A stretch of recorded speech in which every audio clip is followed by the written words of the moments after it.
Hello, everybody, and thank you for tuning in to the Liberty Report. With us today is Daniel McAdams, our co-host. Daniel, good to see you. How are you this morning, Dr. Paul? I'm doing fine. Good. The U.S. budget's not doing fine. Not too well. But don't worry, we owe it to ourselves, so everything is okay, Yeah. as long as you owe it to ourselves. And the other neat thing about the deficit that, with this modern monetary theory, is you never have to pay it back. Yeah. So you owe it to yourself, and you don't have to pay it back, and everybody is happy. But somebody must pay. There's no such thing as a free lunch. And the payment just comes out differently. It's the old-fashioned thing that you pay for it in cash and you tax people and that sort of thing. That's been long forgotten. It wasn't very popular with the people if they had to pay for a war or pay for the welfare. So they have this little gimmick, and they talk about this modern monetary theory, but I don't see anything modern about it. I think it's been around for a long time, and it really fits into the scheme of things. Politicians like it. If they're warmongers, we just run up the tab, and if the people just want more welfare, we just run up the deficit and we take it and print it. Traditionally, the Federal Reserve Board chairman always criticizes, the Congress. Mm-hmm. It's your job now. We did our share. We have everything in order, and it's up to you.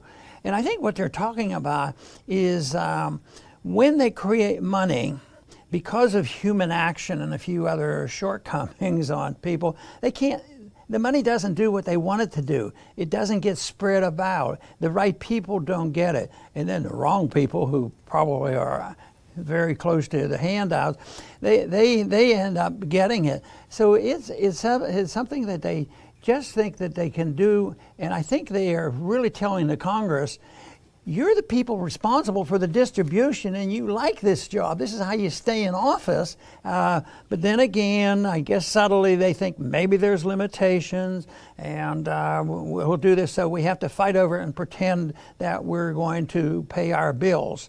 So this has been going on for a long time, as long as I can remember, just at different levels. But it is getting pretty bad. But the process is, how does it work if somebody has to pay? And I think that, of course, it's printed money, and they pretend, and they say, well, we'll owe it to them. How do you pay for it? You print more money. So that's the limitation on it, and most people like it as long as it's lasting. And I think because of the understanding of what Mises talked about so much, it's the individual human action of people. You can't predict it, and that's his argument against. Don't ever depend on Keynesian economics. So whether it's stimulation for war or stimulation for stopping the pandemic, and you expect it to work, guess what? You can be pretty sure it's not going to work. And I think that's what they've run into, but still it's desperate. And Christmas is coming, and there's Christmas pressure on it, and people, it looks like they're going to get home for Christmas, and tell the people how much good things they have done. So we'll see what happens, because I think the markets react the way markets want to react, and this is an indication that there's going to be a lot of money flowing out there, and everybody's going to be happy. No, there's a lot of money flowing out there, but maybe the money is going to have trouble getting out of Wall Street. It might just sort of have people buying bonds and buying stocks and going into big corporations. So that tends to be what happened. And the question is, well, has the scheme been designed so these people are going to benefit, or are they just totally ignorant and really, really want to help the average person? It just happens that their theories weren't right. Well, probably a little bit of that, but I think there's the power of the special interests that they're the ones that really in control, and that, of course, is operated by the key figures of the deep state. Yeah, Representative Thomas Massey pointed out that it's no coincidence that they pulled out a bill like this at Christmas time, because they know that's the one time of year when members want to get home, and they'll agree to just about everything. Well, by the rules of Congress, the rules of the House, they should have had 72 hours to read this bill. Right. They just waived the rules, no big deal, who cares? And what they did is they combined about $1 trillion, a little under $1 trillion COVID relief bill with a $1.4 trillion omnibus, 5,593-page bill. They had less than 8 hours to read it. Senator Paul pointed out that considering there's an average of 250 words a page, that's about 1.3 million words. Average person reads about 300 words per minute. That means it would have taken 77.68 hours to read this bill. In other words, nobody read this bill at all. They just posted it, they just voted for it. And unfortunately, they voted for it 92-6 in the Senate, 359-53 in the House, overwhelming. As Massey also said, this should have been 24 separate bills. You know, why doesn't Congress do appropriations anymore? You know, they stopped doing it, I think, around toward the tail end of your time there. They just throw it all together at the end of the year and say, let's just fund the whole thing. Let's don't go through each particular piece of appropriation and fight over like they used to. But they work hard at the headline, and the headline to get the average person to endorse this, because everybody, except the very, very well-to-do big corporation, are, you know, in trouble. You know, whether you're a renter or whether you rent houses or whatever, or you've lost your job, everybody needs some cash. And they work on the fallacy that, you know, if you get money, if you print money and hand it out, that's a sign of wealth, which is absolutely false. It has nothing, just printing money and passing out has nothing to do. It has a lot more interference with the creation of wealth because it destroys the marketplace and the whole principle of interest earned. But no, they promised $600, you know, dollars. The Democrats wanted $1,200, but good Republicans, they like to get along. So they said, we'll just do $600 a month. And they had to, I guess, because of poor planning, the unemployment benefits exhausted a few weeks ago. I don't know exactly when that happened, but they haven't had it, so they had to renew that. So that was renewed at $300 a week. And that was extended for 11 weeks. At least they're admitting that this is not forever, but in 11 weeks, they'll figure out something else. But you know, if you look at it, and I know you've looked a little bit at the big budget, there's some things in there, Daniel, that actually aren't even going to people in this country. Yeah.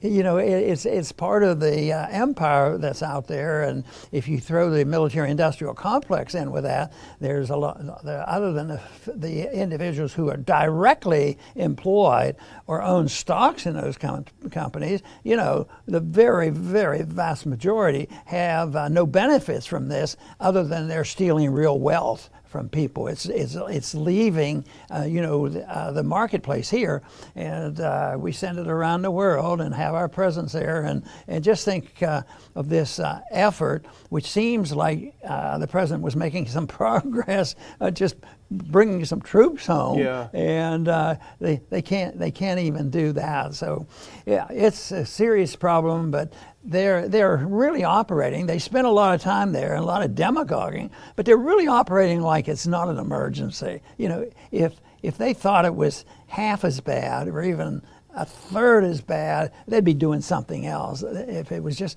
a partial concern. But I think the concern is only political and serving the powerful corporate interests.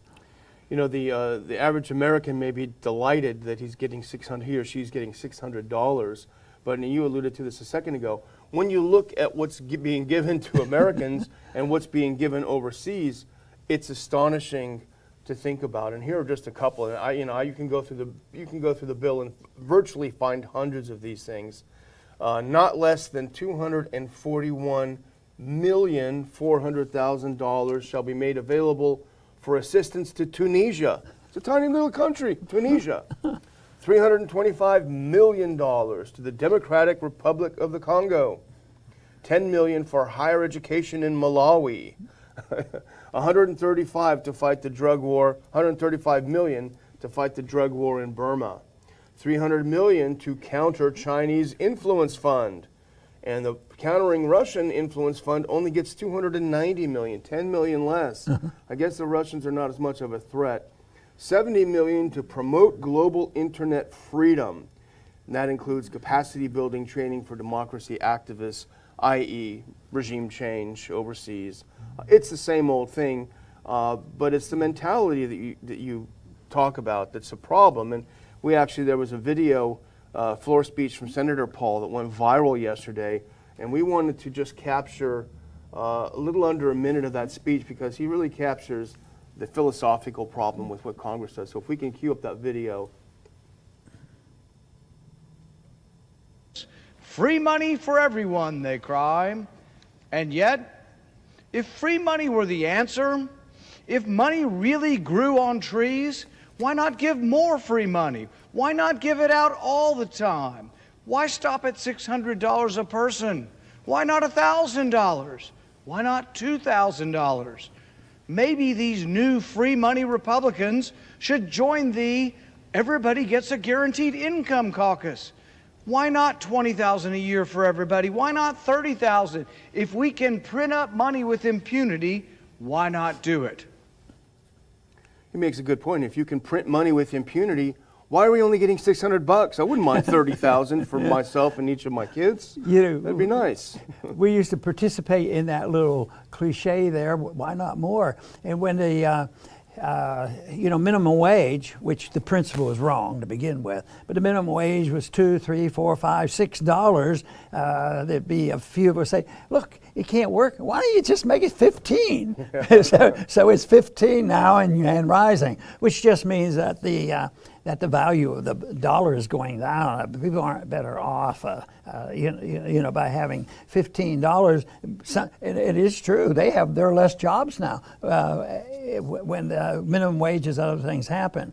But, the payment, whether it's to the commitment we have overseas or to the people, at least on paper, that borrow money and own these bonds, how does it happen? Well, eventually with runaway inflation, the debt is wiped out because the dollar isn't worth anything. They get dollars that won't pay at all. But what if you got some sensible people and they say, well, let's just quit paying these things, and argue the case with these contracts with Tunisia and everybody else. We don't owe it to them. We don't have a moral obligation to do this, and we're going to just renege on this and not do it. What really would happen?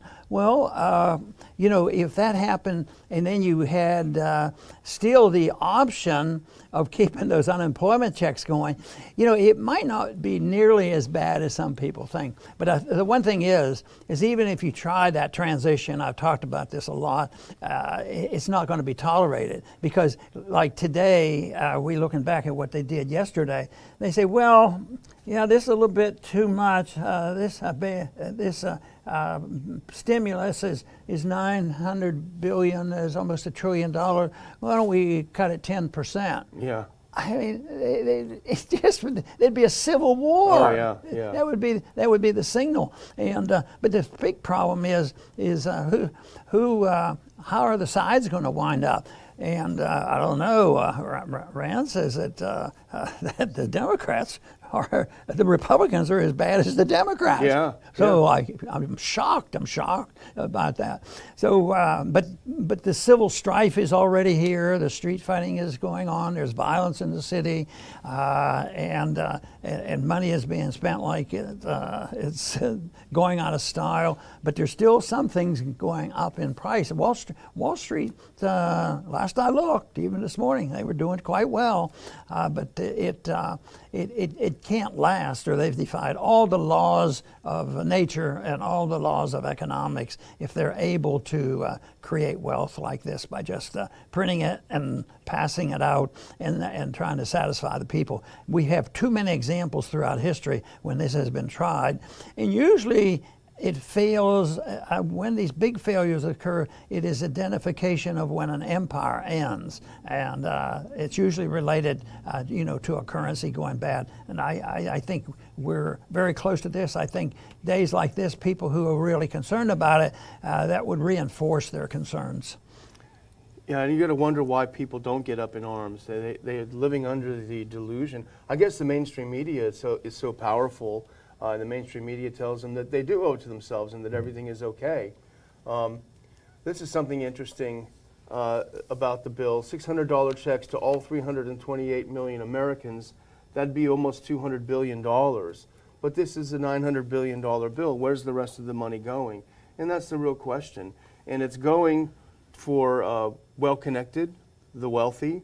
I know the omnibus has another $40 million for the Kennedy Center. That is not a place, generally speaking, where the working class goes from out in the hinterland. You know, this is the Washington elites. $200 million so that federal HIV/AIDS workers overseas can buy cars and car insurance. That's pretty nice. These are jobs programs for the well-connected. This $300 and some million to Tunisia, they're not going over to Tunisia handing out money to people that don't have a meal. These are for USAID workers and favored companies and well-connected people. It's a huge scam, and you just wonder how long it can continue before people get upset about it. You know, and the government's pretty good at one thing, and that is surveillance of the American people. They can keep tabs of all Americans if they so choose. They can keep tabs on our GPSs in our cars and our telephone. They know what's going on. The IRS is pretty efficient in hounding people. And their secrets in that sense are pretty well handled. But when it comes to us trying to find out where this is going, like how does the Federal Reserve work? Who really benefits? Where does Pentagon? You mean the Pentagon's not fully audited? No, it's hardly audited at all. And they do this, and they think that there's no big problem with it because some things will remain secret, and how they spend the money.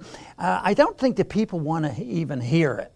You know, it's sort of like you can't handle it, or they'll make me too upset and too angry. But I think this, to me, is why truth about what the government does and how economics work and what civil liberties do and how important they are, so that when the crunch really comes, they know where the fallacy is. And right now the fallacy is, out on the street, the demonstrators out on the street says it all has to do with race. It's a racial hatred, and that's what has done it, and that's the solution. So this is what we have to do, and our universities are working on it very diligently to make sure that everybody understands, what is really happening. But I'm afraid they're not looking in the right place, and I don't think they really want to look in the right place for what's going on.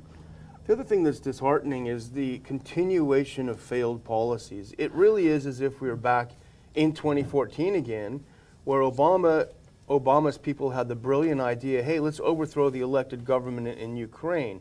What could go wrong? We're going to get our puppets in there. Everything's going to be fantastic. Well, it's not fantastic in Ukraine. It was an absolutely failed foreign policy. It was a disaster. Thousands died. The country is in much worse shape. Brought us closer to unnecessary war with Russia. But if you look at the omnibus part of this packed together bill, it has another $500 million for the corrupt Ukrainian government. That's in addition to $400 million that Trump released to Ukraine not long ago. Very tough talk on Russia. They've got to get out of Crimea. That's not going to happen. They've got to get out. They got to stop backing separatists in Ukraine. Well, in eastern Ukraine, they happen to be Russian, and they don't want to be part of Kiev. What business is it of ours?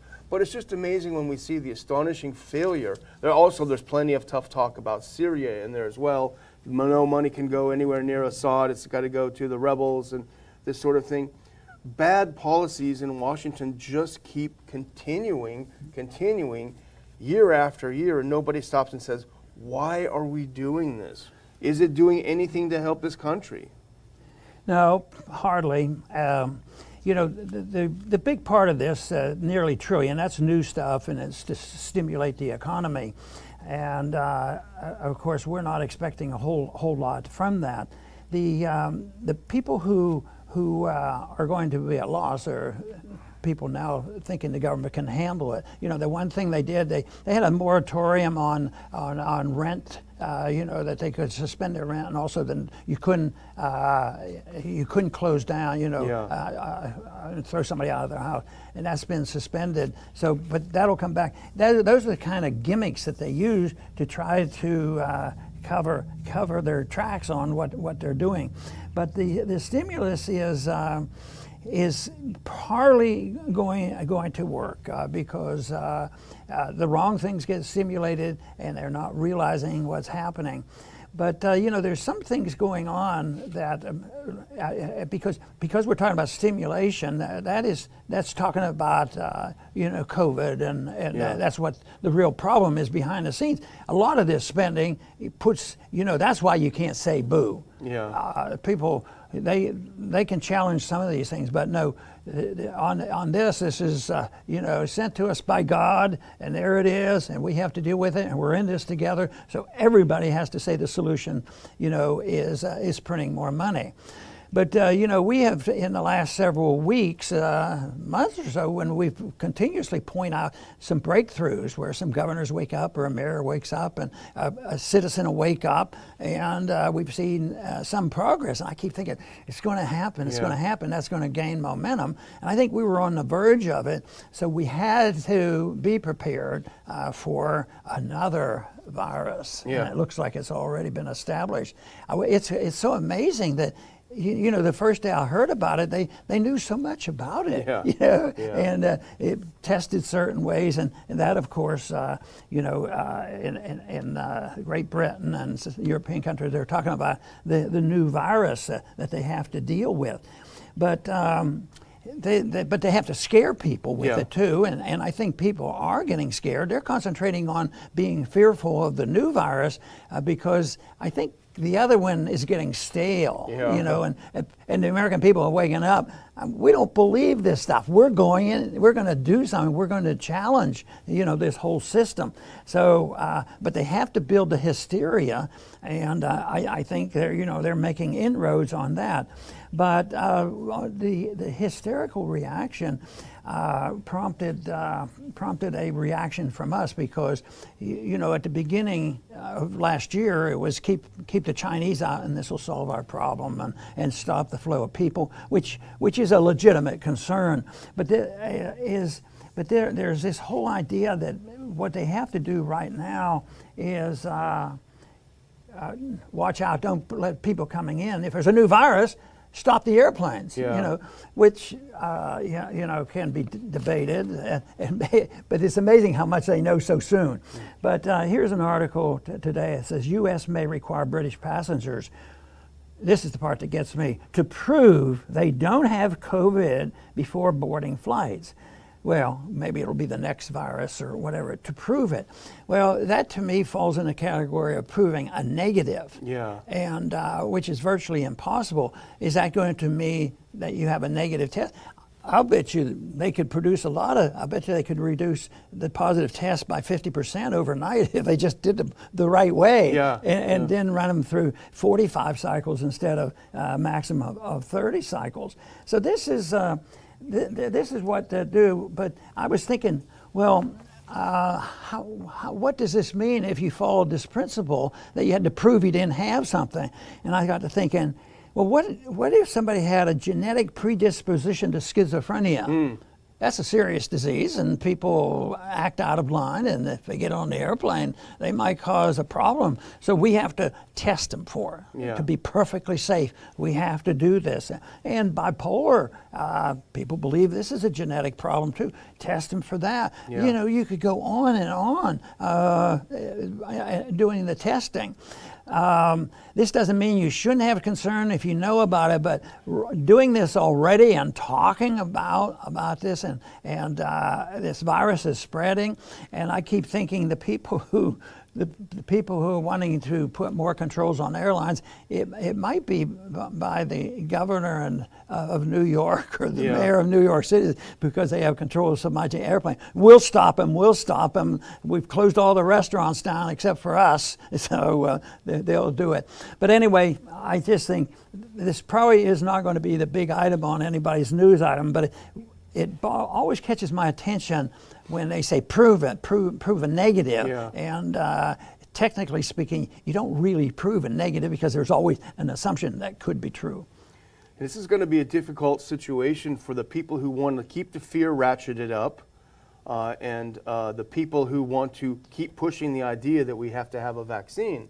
Because on the one hand, they're acting as if a virus has never mutated before in history, right? Right. This is something completely new under the sun. Well, that's one of the reasons why they have such a time with the flu shot every year, because it may be a different strain, it's changed somehow.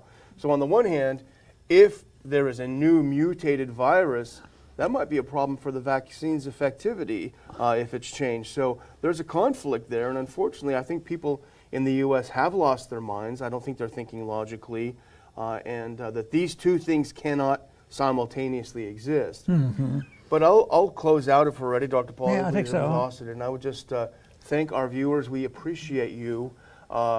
We just found out this morning that we had one of our programs taken down from YouTube. We believe unfairly.